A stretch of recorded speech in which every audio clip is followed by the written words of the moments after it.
Intermediate के बारे में हम लोगों ने पहले से पढ़ रखा है। हम लोगों ने पहले से पढ़ा हुआ है कि जैसे कार्बोकैटायन में कौन ज़्यादा स्टेबल होता है और कौन कम स्टेबल होता है। और कार्बोकैटायन के अलावा हम लोगों ने और भी इंटरमीडिएट के बारे में जैसे carbon ion, free radical, benzyne, carbene और नाइट्रीन के बारे में पहले से पढ़ रखा है।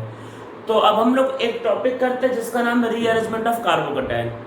ये टॉपिक क्या है, बहुत ज़्यादा इंपॉर्टेंट है। जेई मेन या जे एडवांस में जो भी रिएक्शंस आते हैं उनमें से 2-3 रिएक्शन में इसका यूज जरूर पड़ता है। होता क्या है, रिएक्शन के टाइम पे कई बार जो इंटरमीडिएट होता है उसमें रीअरेंजमेंट हो जाता है, जिसकी वजह से आप जो प्रोडक्ट सोचते हो वो नहीं बनता, कुछ और बन जाता है। तो इस पर डायरेक्ट क्वेश्चन तो नहीं आता है, पर जब आप रिएक्शंस कराओगे तो इसका यूज कम से कम 2 या 3 क्वेश्चंस में जरूर पड़ता है, जेई मेन और जे एडवांस में। तो हम लोग देखते हैं कि रीअरेंजमेंट ऑफ कार्बोकैटायन क्या होता है। इसको पहले समझने के लिए मैं आपको पहले एक एग्जांपल बताता हूँ कि ये एक्चुअल में है क्या।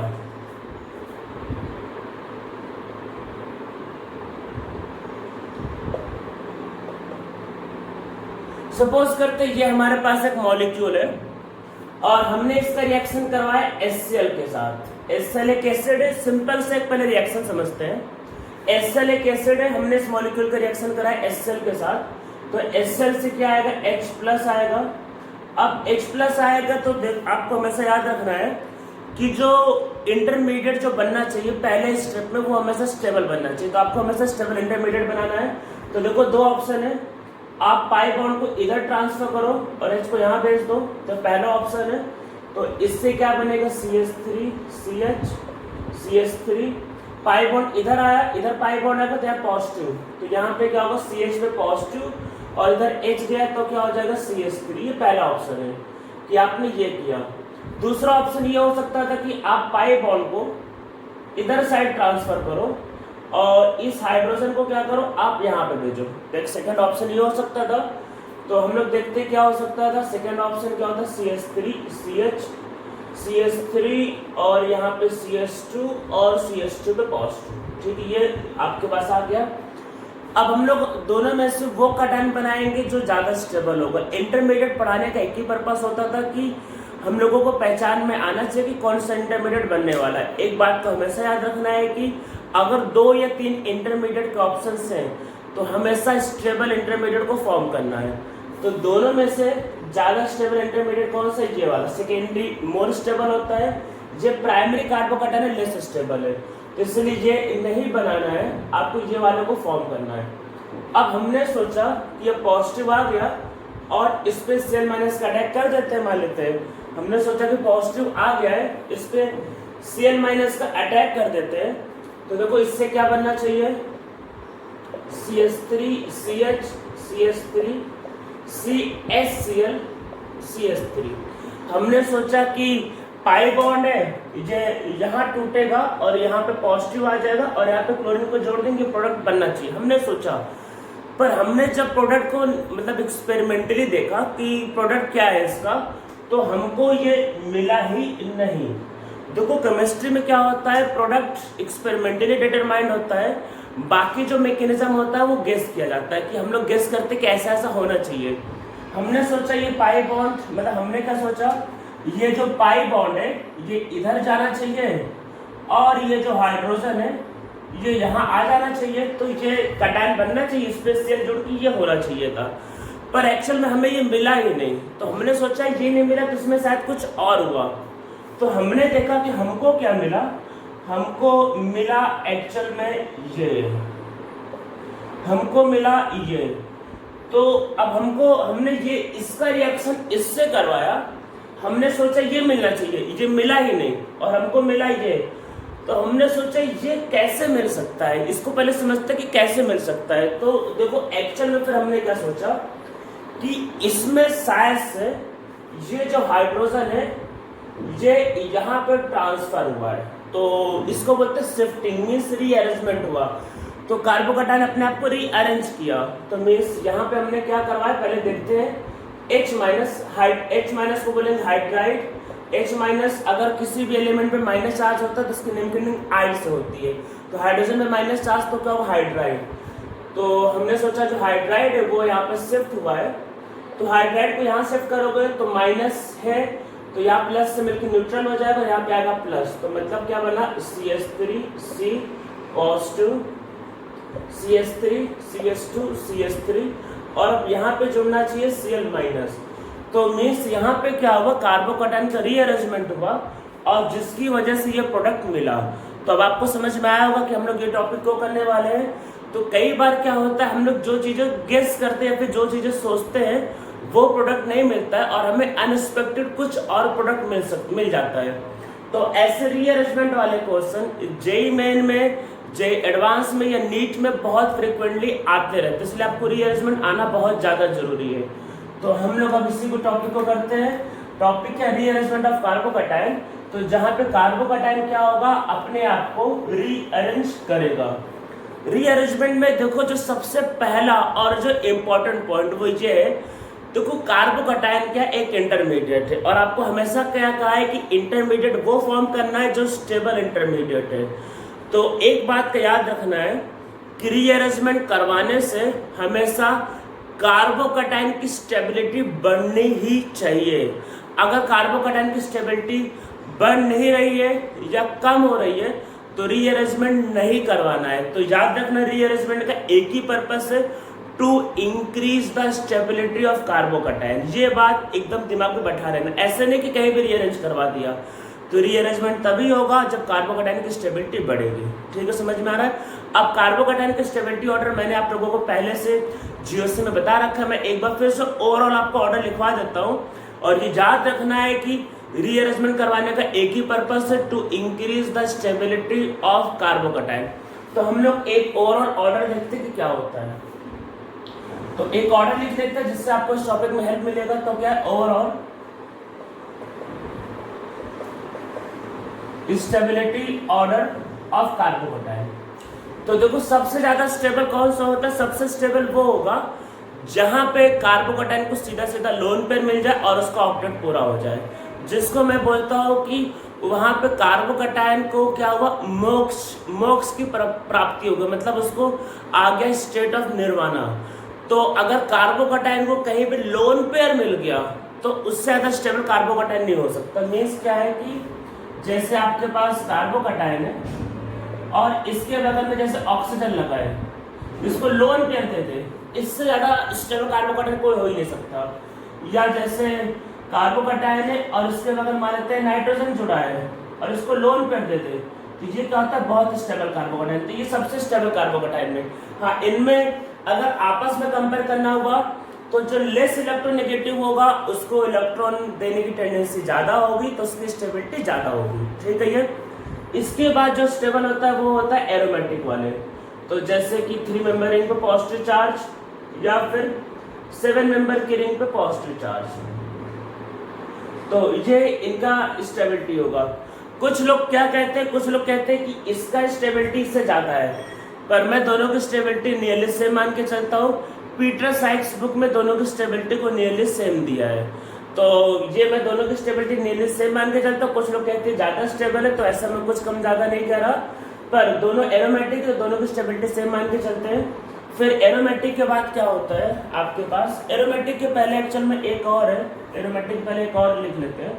एक्चुअल में 3 मेंबर रिंग वाला, तो 3 मेंबर रिंग के अगर बाहर अगर पॉजिटिव चार्ज है तो ये ज्यादा स्टेबल है।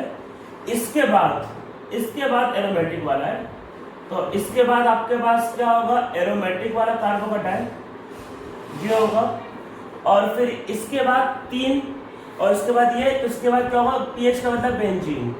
अगर 3 बेंजीन है तो याद रखना है कि एक बेंजीन पे एक 3 मेंबर का रिंग भारी पड़ता है। 3 मेंबर की रिंग में आप लोगों को मैंने जीओसी में पढ़ा रखा है, उसमें क्या होता है आपका डांसिंग रेजोनेंस, जिसकी वजह से 3 मेंबर रिंग के जस्ट बाहर, 3 मेंबर रिंग के जस्ट बाहर पॉजिटिव चार्ज क्या होता है, हाईली स्टेबल होता है, याद रखना। तो 3 मेंबर रिंग के बाहर पॉजिटिव चार्ज स्टेबल होता है, 3 मेंबर रिंग पे पॉजिटिव चार्ज स्टेबल नहीं होता है। हाँ, अगर कुछ ऐसा हो गया तो एरोमेटिक ही आपको पता होगा, तो ये होगा PH3C पॉजिटिव आपके पास हो गया। इससे जो कम स्टेबल होगा, तो अगर आपके पास दो अगर आपके पास 2 3 मेंबर के रिंग है वो उससे कम स्टेबल होगा। फिर इससे कम स्टेबल होगा अगर आपके पास दो बेंजीन जुड़े हैं, तो ये इससे कम स्टेबल होगा। अब इससे कम स्टेबल जो होगा तो वो आपके पास क्या होगा, वो ये वाला मॉलिक्यूल होगा, ये इससे कम स्टेबल होता है। और इससे कम स्टेबल होगा, ये याद रखना है कि टर्सरी कार्बोकैटायन इससे कम स्टेबल होगा।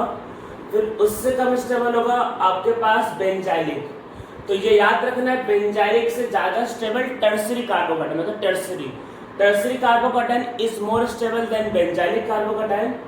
फिर इससे कम स्टेबल आपके पास होगा एलाइलिक कार्बोकैटायन।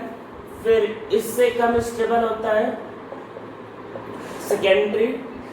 फिर इससे कम स्टेबल होगा प्राइमरी। फिर इससे भी कम स्टेबल होगा CH3 पॉजिटिव, ये कम स्टेबल होगा।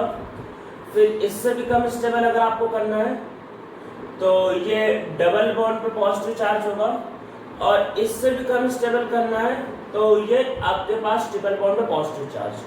और एंटी एरोमेटिक तो एक तरह से कई बार एग्जिस्ट भी नहीं करता है, तो इसके नीचे लिखना है, तो इसके नीचे आपके पास क्या होगा एंटी एरोमेटिक। ये तो ऐसे मॉलिक्यूल इवन कई बार एग्जिस्ट भी नहीं करते हैं, तो ये आपके पास है एंटी एरोमेटिक। तो ये हमारा हो गया स्टेबिलिटी ऑफ कार्बोकैटायन। तो याद रखना रीअरेंजमेंट हम लोग क्यों करवाते हैं, रीअरेंजमेंट करवाने के पीछे एक ही रीजन है कि कार्बोकैटायन की स्टेबिलिटी बढ़नी चाहिए। अगर कार्बोकैटायन की स्टेबिलिटी नहीं बढ़ती है तो रीअरेंजमेंट आपको कभी भी नहीं करना है, ठीक है। तो रीअरेंजमेंट का आप लोगों को पर्पस समझ में आ गया होगा। अब हम लोग क्या करते हैं, इसमें कुछ चीजें और देखते हैं। तो देखो रीअरेंजमेंट में दो चीजें होती है, या तो एटम शिफ्ट करेगा या फिर बॉन्ड का शिफ्टिंग होता है, तो वही करते हैं। तो रीअरेंजमेंट क्या होगा, दो टाइप के होते हैं। इसमें क्या होता है शिफ्टिंग ऑफ एटम, या तो एटम शिफ्ट करेगा, कोई भी एटम हो सकता है, या फिर क्या होगा आपके पास शिफ्टिंग ऑफ बॉन्ड, या तो बॉन्ड शिफ्ट कर सकता है। एटम की शिफ्टिंग में क्या होगा, तीन टाइप के रीअरेंजमेंट होते हैं। पहला क्या होता है हाइड्राइड शिफ्ट, हम लोग इसमें हाइड्राइड को शिफ्ट कराएंगे। हाइड्राइड का मतलब होगा H-, इसको शिफ्ट करवाना है H- को। दूसरा आपके पास होगा एल्काइल शिफ्ट। एल्काइल शिफ्ट में नॉर्मली मिथाइल शिफ्ट सबसे ज्यादा कॉमन है, पर कई बार इथाइल या प्रोपाइल भी शिफ्ट हो सकता है। तो एल्काइल शिफ्ट का मतलब है कि R- जो होगा इसमें शिफ्ट करेगा, तो R- होगा। और तीसरा इसमें जो है वो आपके पास है फिनाइल शिफ्ट। तो फिनाइल शिफ्ट का मतलब यहाँ पे कौन शिफ्ट करेगा, यहाँ पे शिफ्ट करेगा बेंजीन रिंग। तो यहाँ पे शिफ्ट कौन करने वाला है, बेंजीन रिंग, इस पे माइनस चार्ज, क्योंकि इसमें शिफ्टिंग होगा। अब बॉन्ड शिफ्टिंग की बात करेंगे तो इसमें जो पहला आपको करना है वो इसमें आपके पास क्या है, वो है ring expansion.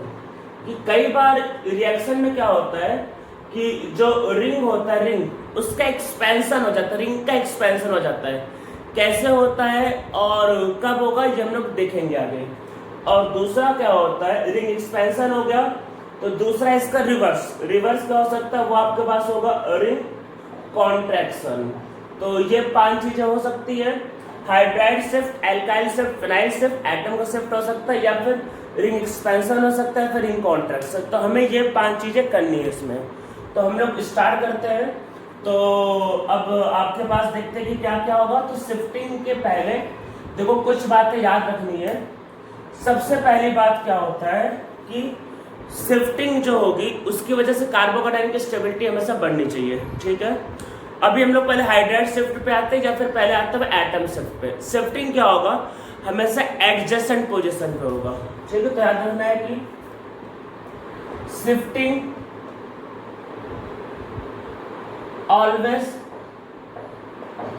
take place, shifting always take place at adjacent position only। Means इसको हम बोलते हैं ये है 1,2 शिफ्ट। मतलब क्या है कि सिर्फ बगल में शिफ्ट होगा, ऐसा नहीं कि कहीं पे भी चला गया। तो शिफ्टिंग हमेशा कहाँ होगा, बगल में, एडजेसेंट पोजीशन। तो इसको क्या बोलेंगे, दिस इज 1,2 शिफ्ट। तो शिफ्टिंग याद रखना हमेशा बगल में होगा, एडजेसेंट शिफ्टिंग, ठीक है ये। और शिफ्टिंग की वजह से स्टेबिलिटी हमेशा बढ़ेगी। तो हम लोग उसमें एग्जाम्पल समझते हैं। पहले देखते हैं हाइड्राइड शिफ्ट। तो जैसे एग्जाम्पल आपके पास ये एक मॉलिक्यूल है, तो इसमें क्या होगा, ये जो हाइड्रोजन जो है वो इधर आ सकता है H माइनस। तो ध्यान रखना है कि H माइनस को आप भेजोगे H माइनस, तो माइनस इधर आएगा तो प्लस से मिलकर न्यूट्रल हो जाएगा, तो यहाँ पे क्या क्रिएट होगा, पॉजिटिव। तो यहाँ पे क्या होगा, देखो आप नंबरिंग कैसे करो, 1 2 कैसे बोलते हैं, कैटायन को बोलना है 1 और इसको बोलना है 2। तो हमेशा क्या होगा 1 2, मतलब बगल वाले से शिफ्टिंग होगा। ध्यान रखना, बगल से शिफ्टिंग करवाना, ऐसे नहीं कहीं से भी करवा दिया।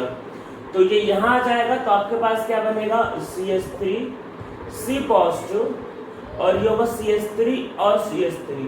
तो देखो ये कैसा कैटायन थे, ये था प्राइमरी कार्बोकैटायन और ये कैसा कार्बोकैटायन है, टर्सरी। तो स्टेबिलिटी ऑफ कार्बोकैटायन बढ़ गया। तो रीअरेंजमेंट आप जब भी कराओगे तो याद रखना है कि कार्बोकैटायन की स्टेबिलिटी बढ़नी चाहिए। तो ये पहला होगा हाइड्राइड शिफ्ट। अब ऐसे हम लोग कराते हैं सेकेंड।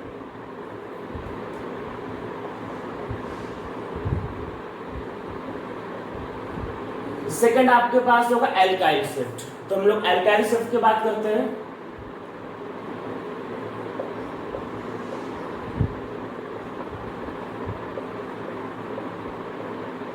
तो ये एग्जांपल लेते हैं।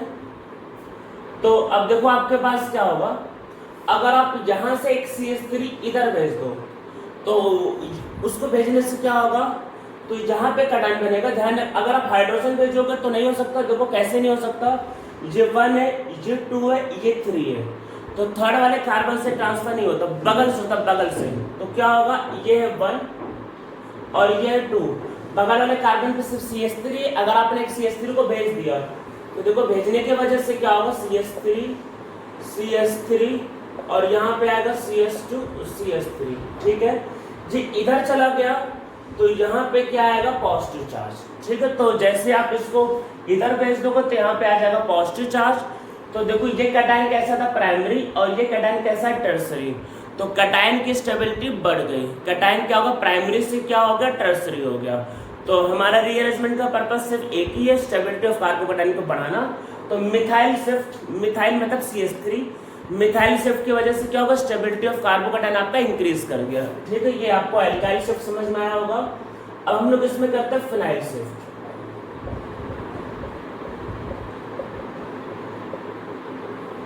तो मान लेते हैं आपके पास हर तरफ यहाँ पे बेंजीन जोड़ा है, पीएच का मतलब यहाँ पे बेंजीन है,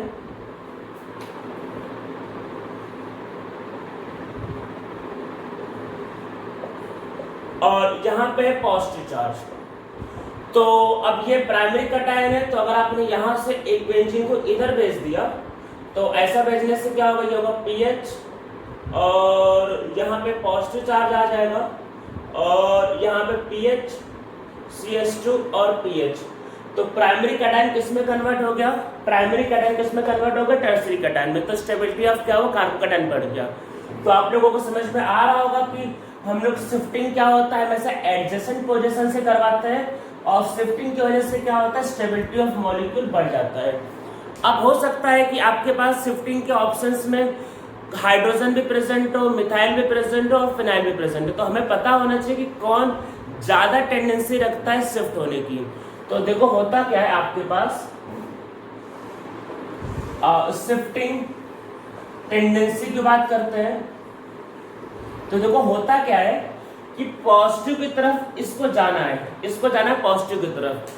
तो जितना ज्यादा इलेक्ट्रॉन डेंसिटी इस पे हाई होगा वो उतना ही ज्यादा कैटायन की तरफ अट्रैक्ट होगा और उतना ही ज्यादा उसकी शिफ्टिंग की टेंडेंसी हाई होगी। समझ में आ रहा होगा मैंने क्या बताया, कि अगर किसी स्पीसीज पे इलेक्ट्रॉन ज्यादा है तो वो कैटायन की तरफ ज्यादा अट्रैक्ट होगा, तो उसकी टेंडेंसी क्या होगी, शिफ्ट होने की ज्यादा होगी।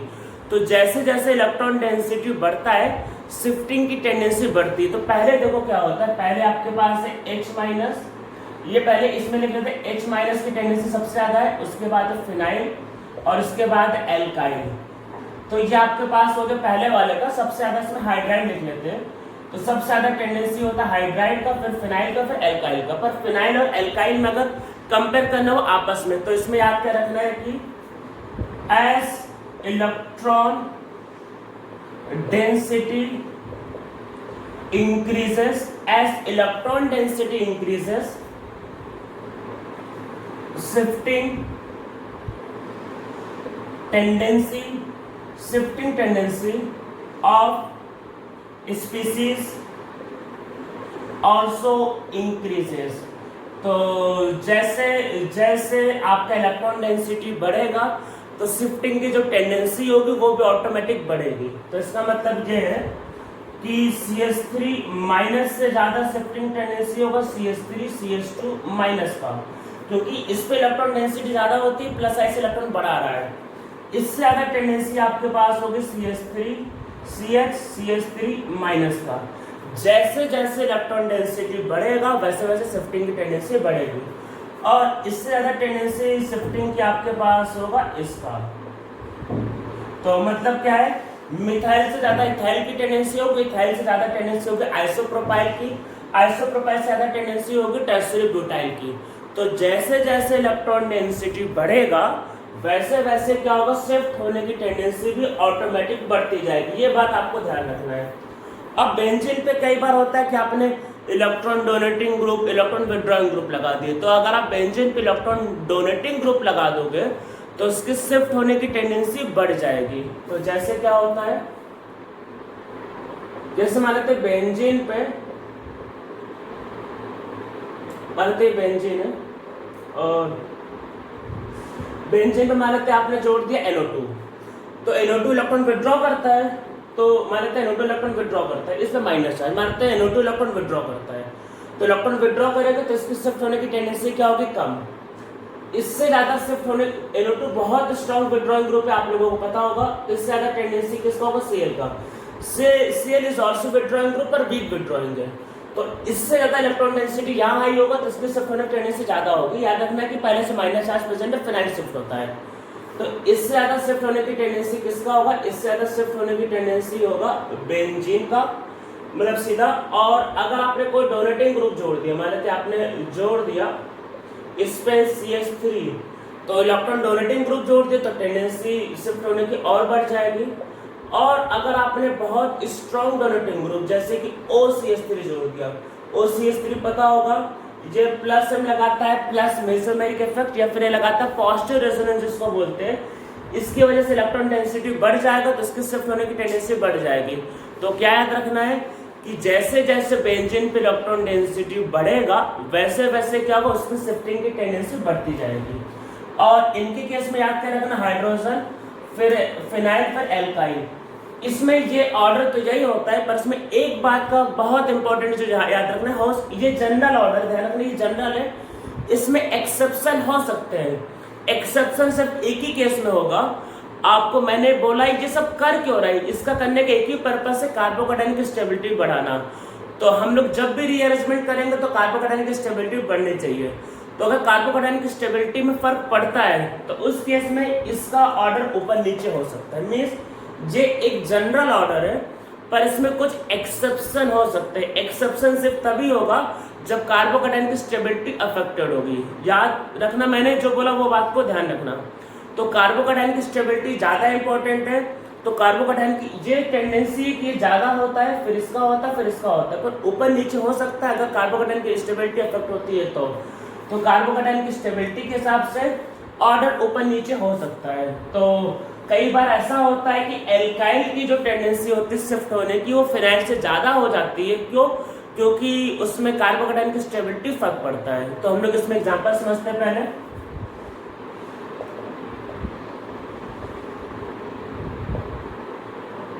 ये एक स्पीशीज लेते हैं।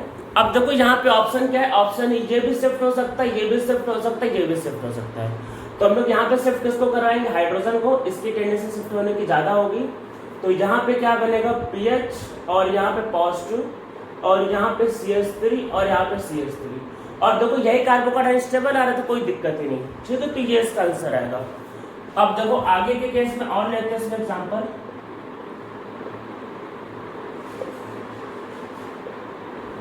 तो एक एग्जाम्पल ये लेते हैं। तो देखो टेंडेंसी मैंने बोला तो है बेंजीन का शिफ्ट करने की टेंडेंसी ज्यादा होती है, पर मान लेते मैंने इसको शिफ्ट किया पहले, तो क्या बनेगा, पीएच, ये पॉजिटिव, और CH2 PH, और आपके पास क्या बनेगा CH3। तो ये एक ऑप्शन होगा। अगर मान लेते मैंने इसको शिफ्ट किया होता, अगर इसको शिफ्ट किया होता तो क्या होता, आपके पास होता PH और ये पॉजिटिव CH2 और CH3। इन दोनों में क्या स्टेबिलिटी का बहुत ज्यादा डिफरेंस है। क्यों? क्योंकि यहाँ पर डबल रेजोनेंस मिल रहा है और यहाँ पे सिर्फ एक ही साइड से रेजोनेंस मिल रहा है बेंजीन का। तो इस वजह से ये वाला कार्बोकेटाइन बहुत स्टेबल है और इसके कंपैरिजन में ये वाला काफी कम स्टेबल है। ठीक है ये। तो अब ऐसे केस में आप इसको फॉर्म करना प्रेफर करोगे और आप इसको फॉर्म करना प्रेफर नहीं करोगे। तो भले ही बेंजीन की टेंडेंसी शिफ्ट होने की ज्यादा है, भले ही आपको लगे ये शिफ्ट होना चाहिए, पर क्योंकि स्टेबिलिटी इसकी कम है तो आप इसको फॉर्म नहीं करोगे। अल्टीमेट हमारा क्या, हम लोग कर क्यों रहे हैं? हम लोग एक ही वजह से कर रहे हैं कि कार्बोकेटाइन की स्टेबिलिटी बढ़ाना है। एक ही पर्पस तो है, कार्बोकेटाइन की स्टेबिलिटी बढ़ाना है। तो यहाँ पे कार्बोकेटाइन लेस स्टेबल, ये वाला कार्बोकेटाइन को डबल रेजोनेंस मिलेगा तो ये ज्यादा स्टेबल है। तो इसलिए आपको ये वाले कार्बोकेटाइन को फॉर्म करना है, इस वाले कार्बोकेटाइन को फॉर्म नहीं करना है। ध्यान रखना है बात को। तो हमेशा आपको स्टेबल कार्बोकेटाइन बनाना है। पर अगर आपके पास, मान लेते हैं मैं एक एग्जांपल को भी चेंज करता हूं,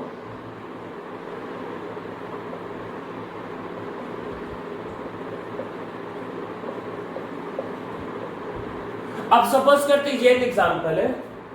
अब यहां पे अगर इसको हमने शिफ्ट किया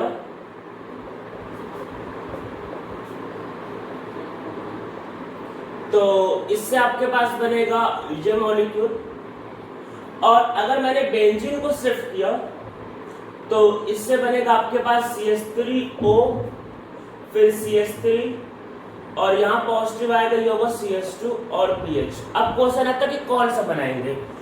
तो देखो ऐसे केस में क्या होगा, ये वाला ज्यादा बनेगा। अब क्वेश्चन है कि यहाँ पे तो बेंजीन शिफ्ट करवा रहे हैं और यहाँ तो मिथाइल शिफ्ट करवा रहे हैं, ऐसा क्यों हो रहा है? देखो ऐसा इसलिए हो रहा है, जहां पे ये है लोन पेयर इसमें, और मैंने अभी थोड़ी देर पहले आपको बताया है कि वो कार्बोकेटाइन सबसे स्टेबल होता है जहां पे लोन पेयर के बगल में पॉजिटिव चार्ज है। तो यहाँ पे लोन पेयर के बगल में पॉजिटिव चार्ज है, जे इसको इलेक्ट्रॉन दे के ऑक्टेट पूरा कर देगा।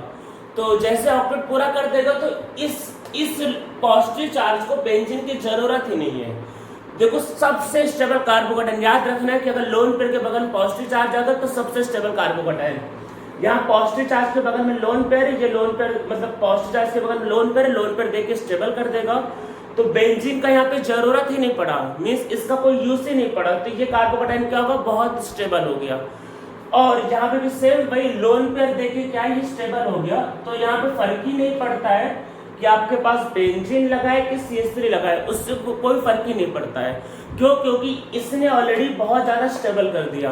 तो जब फर्क ही नहीं पड़ा है कि बेंजीन लगा है कि CH3 लगा है, तो उस केस में किसकी शिफ्ट होने की टेंडेंसी ज्यादा होती है? शिफ्ट होने की टेंडेंसी किसकी ज्यादा होती है? बेंजीन की।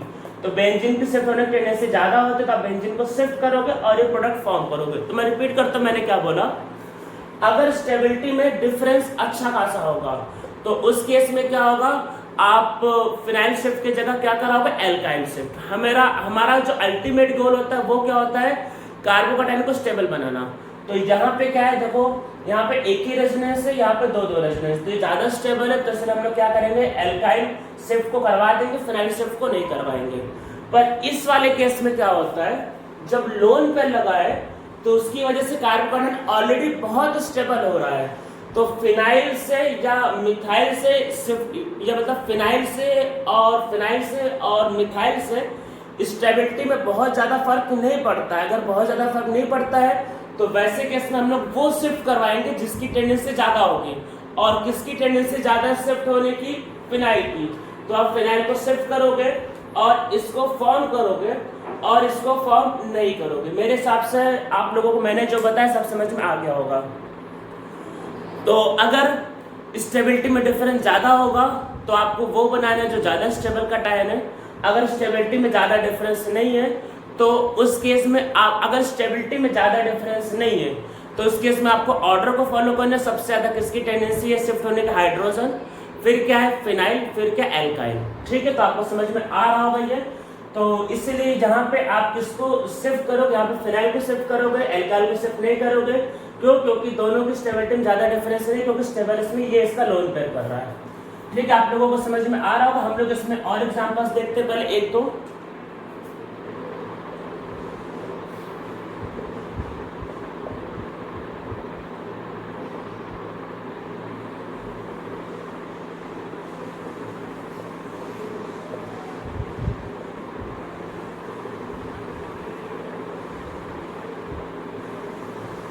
तो एक एग्जांपल ये देखते हैं। तो इसमें देखो क्या है कि तीनों साइड से बेंजीन लगा है, पर आपको अभी बोला कि जैसे कि तीनों में से किसकी टेंडेंसी ज्यादा होती है शिफ्ट होने की, तो टेंडेंसी उसकी ज्यादा होगी शिफ्ट होने की। देखो ऐसा होता है, लोन पेयर क्या होगा, इस रिंग को लोन पेयर देगा तो यहाँ पे इलेक्ट्रॉन डेंसिटी बढ़ जाएगी। इलेक्ट्रॉन डेंसिटी बढ़ेगी तो ये इसकी तरफ ज्यादा अट्रैक्ट होगा। तो कैटायन की तरफ क्या होगा, जिसके पास इलेक्ट्रॉन ज्यादा होगा ज्यादा अट्रैक्ट होगा। तो देखो इसमें क्या होगा कि ये इलेक्ट्रॉन देगा तो इलेक्ट्रॉन डेंसिटी बढ़ेगा तो ज्यादा अट्रैक्ट होगा, तो इसकी टेंडेंसी ज्यादा होगा शिफ्ट होने की, इसकी टेंडेंसी सबसे लीस्ट होगा और ये बीच में होगा। तो ऐसे केस में वो शिफ्ट करवाना है जिसकी टेंडेंसी इलेक्ट्रॉन मतलब वो शिफ्ट करवाना है जहाँ पे इलेक्ट्रॉन डेंसिटी ज्यादा होगी या फिर जिसकी टेंडेंसी क्या होगा शिफ्ट होने की ज्यादा होगी। तो यहाँ पे हम लोग क्या कराएंगे भाई, आपके पास फिनाइल बोलते हैं फिनाइल है, तो यहाँ पे फिनाइल शिफ्ट करेंगे और देखो आपके पास क्या बनेगा,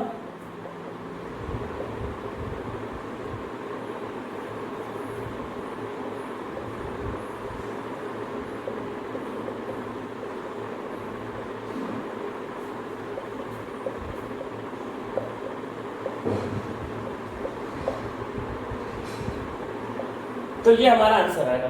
या याद रखना है कि जहां से तोड़ते हैं वहीं से जोड़ना है, मतलब ये यहाँ पे ऐसे ऐसे जोड़ना होता है। ठीक है, तो जहां से तोड़ते हैं वहीं से जोड़ना है, तो ये हमारा प्रोडक्ट आएगा। ठीक है, तो जहां आपके पास जहां इलेक्ट्रॉन डेंसिटी ज्यादा होगा वो हमारा शिफ्ट होगा। ठीक है, तो ऐसे केस में ये वाला ग्रुप आपको शिफ्ट करेगा।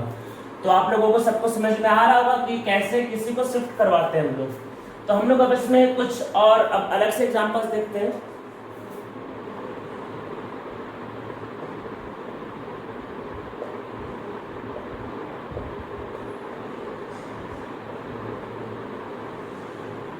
जैसे एक एग्जांपल है, अब इसमें क्वेश्चन ये आता है कि हाइड्राइड शिफ्ट इधर का करवाए कि इधर का करवाए। तो ऐसे केस में याद रखना है कि वो शिफ्टिंग करवाना है जिससे स्टेबिलिटी ज्यादा हो।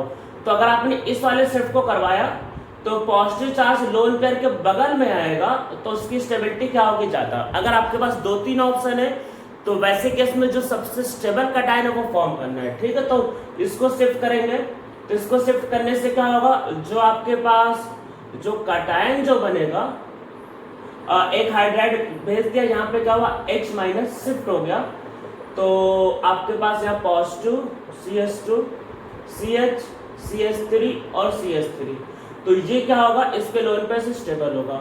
तो हमेशा शिफ्टिंग उधर करवाना है जहाँ पे स्टेबिलिटी क्या होगी आपके पास ज्यादा होगी। ठीक है, आपको समझ में आ रहा होगा ये। तो हमेशा क्या होगा शिफ्टिंग की वजह से स्टेबिलिटी बढ़नी चाहिए। ठीक है, ये अब देखो ये तो अभी तक हम लोगों ने क्या सिंपल शिफ्टिंग। अब नॉर्मली शिफ्टिंग एक ही बार होती है, पर कई बार शिफ्टिंग 2 बार या 3 बार भी हो जाती है अगर स्टेबिलिटी बढ़ती जाए लगातार। तो स्टेबिलिटी अगर लगातार इंक्रीज करती जाएगी तो शिफ्टिंग 2-3 बार भी हो सकता है। तो इसको हम लोग लिखते हैं this is extended shifting. Shifting 2-3 बार भी हो सकती है, एक ही कंडीशन है कि stability of carbocation increases after every shifting. ठीक है, तो याद रखना है कि स्टेबिलिटी हर बार बढ़ना चाहिए, ऐसा नहीं कि पहले कम हुआ है फिर बढ़ा, ऐसा नहीं, स्टेबिलिटी हर बार बढ़ना ही चाहिए। तो याद रखना है कि stability of carbocation must increases after every shifting।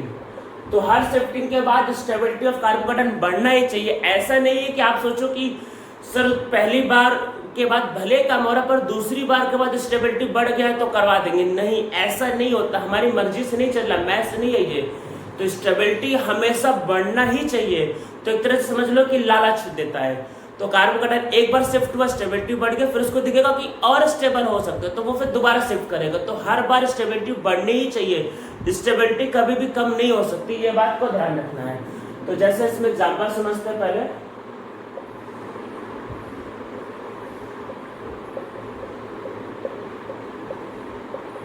जैसे ये एग्जांपल है, तो ये है प्राइमरी और ये है सेकेंडरी, तो हम लोग एक हाइड्रोजन यहाँ भेज सकते हैं। तो पहली बार में क्या होगा, H minus shift, hydride shift, तो उसकी वजह से क्या बनेगा, ये बनेगा एमी। एमी का मतलब है मिथाइल, इसको एमी ले सकते हैं, एमी CH एमी, फिर आए CH पॉजिटिव और ये CH3। तो देखो क्या होगा, अल्टीमेटली स्टेबिलिटी बढ़ा। तो ये कैसा था, प्राइमरी, और ये कैसा होगा, सेकेंडरी। ठीक है, अब देखो अगर आपने इस हाइड्रोजन को, अब देखो क्या, अगर आपने इस हाइड्रोजन को इधर भेज दिया, इधर, तो वो सेकेंडरी से क्या हो जाएगा, टर्सरी। तो देखो हर बार स्टेबिलिटी बढ़ रहा है, तो अगर स्टेबिलिटी लगातार बढ़ेगा तो आप शिफ्टिंग 2 बार 3 बार भी करवा सकते हो। कंडीशन ये कि स्टेबिलिटी हर बार बढ़नी ही चाहिए, कभी भी कम नहीं हो सकती।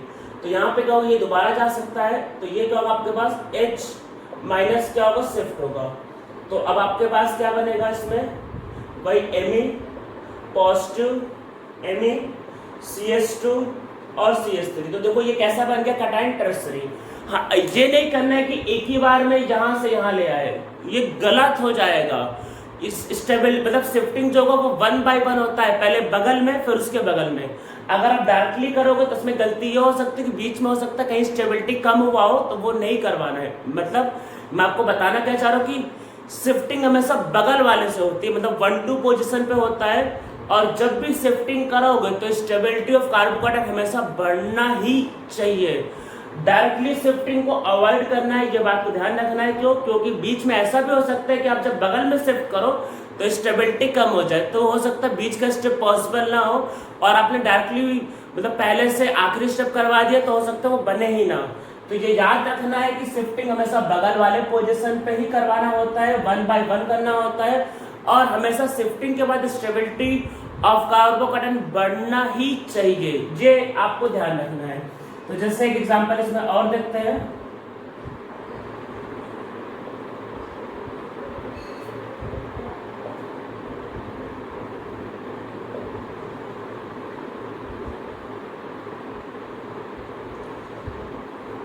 अब जैसे ये कार्बोकेटाइन लेते हैं, बल्कि ठीक इसमें थोड़ा और लंबा शिफ्टिंग करा मान लेते हैं। सपोज करते ये हमारे पास एग्जांपल है, तो हम लोग पहले इसको यहाँ शिफ्ट करेंगे, तो क्या होगा भाई आपके पास H माइनस का शिफ्ट, हाइड्राइड शिफ्ट। तो ये प्राइमरी से क्या हो जाएगा, सेकेंडरी। तो देखो बेंजीन पे आया CH CH3 CH CH3 और क्या होगा भाई माइनस चार्ज और प्लस चार्ज और CH3। तो प्राइमरी से कैसे आ गया कटायन, सेकेंडरी, स्टेबिलिटी बढ़ है। अब हम लोग क्या करते हैं, एक हाइड्रोजन को यहाँ भेज देते हैं, तो क्या हो जाएगा आपके पास, वो सेकेंडरी से हो जाएगा टर्सरी। देखो ये सेकेंडरी कटायन है, अब आपके पास वो क्या हो जाएगा, टर्सरी। हमेशा स्टेबिलिटी बढ़ना चाहिए। तो देखो क्या होगा आपके पास, हो गया ये यहाँ पे भाई CH3, यहाँ पे आ गया पॉजिटिव, और ये CH2 और ये CH3। तो देखो प्राइमरी से क्या बना, सेकेंडरी, सेकेंडरी से क्या बना, टर्सरी, स्टेबल होता जा रहा है। अब अगर आपने ये वाले हाइड्रोजन को शिफ्ट करवाया तो देखो क्या होगा, एक तो टर्सरी भी होगा और प्लस उसको रेजोनेंस मिलना भी स्टार्ट हो जाएगा। अगर अब आपने क्या किया, अगर अब आपने इसको भेज दिया तो बेंजीन के बाहर पॉजिटिव चार्ज आएगा तो रेजोनेंस भी मिलेगा और प्लस टर्सरी भी होगा। तो हम लोग फिर से एक बार क्या करेंगे भाई, H माइनस को यहाँ पे शिफ्ट किया था और फिर से क्या करेंगे, एक बार H माइनस को शिफ्ट करेंगे। तो शिफ्टिंग 2 बार 3 बार भी हो सकता है, पर याद रखना शिफ्टिंग हमेशा बगल वाले में करना है और स्टेबिलिटी हमेशा बढ़ना ही चाहिए, हमेशा स्टेबिलिटी इंक्रीज ही करना चाहिए। मेरी बात को ध्यान रखना है, स्टेबिलिटी कभी भी कम नहीं हो सकती है। तो यहाँ पे क्या बनेगा, पीएच, और इस पे क्या आएगा, पॉजिटिव CH3, यहाँ पॉजिटिव आ गया, और ये आएगा फिर CH, और ये CH2 CH3 और CH3। तो अब देखो ये क्या है, टर्सरी है, और प्लस इसको क्या मिलेगा, बेंजीन का रेजोनेंस। तो अब ये कार्बोकेटाइन क्या होगा, स्टेबल। तो आप लोगों को पूरा समझ में आ गया होगा। तो ये हमारा टॉपिक क्या था, ये हमारा टॉपिक था रीअरेंजमेंट ऑफ कार्बोकेटाइन, जिसका हम लोगों ने पहला पार्ट किया, जहां पे हम लोगों ने एटम को शिफ्टिंग करवाया, जहां पे हम लोगों ने सीखा हाइड्राइड शिफ्ट, फिनाइल शिफ्ट और एल्काइल शिफ्ट। शिफ्टिंग की वजह से याद रखना है कि हमेशा स्टेबिलिटी ऑफ मॉलिक्यूल बढ़ना चाहिए, ठीक है, याद रखना स्टेबिलिटी हमेशा बढ़ेगा। ठीक है, ये हमेशा आपको याद रखना है। ठीक है, तो हम लोग अब अगले वाले क्लिप में क्या करेंगे, रिंग एक्सपेंशन और रिंग कॉन्ट्रैक्शन के बारे में पढ़ते हैं।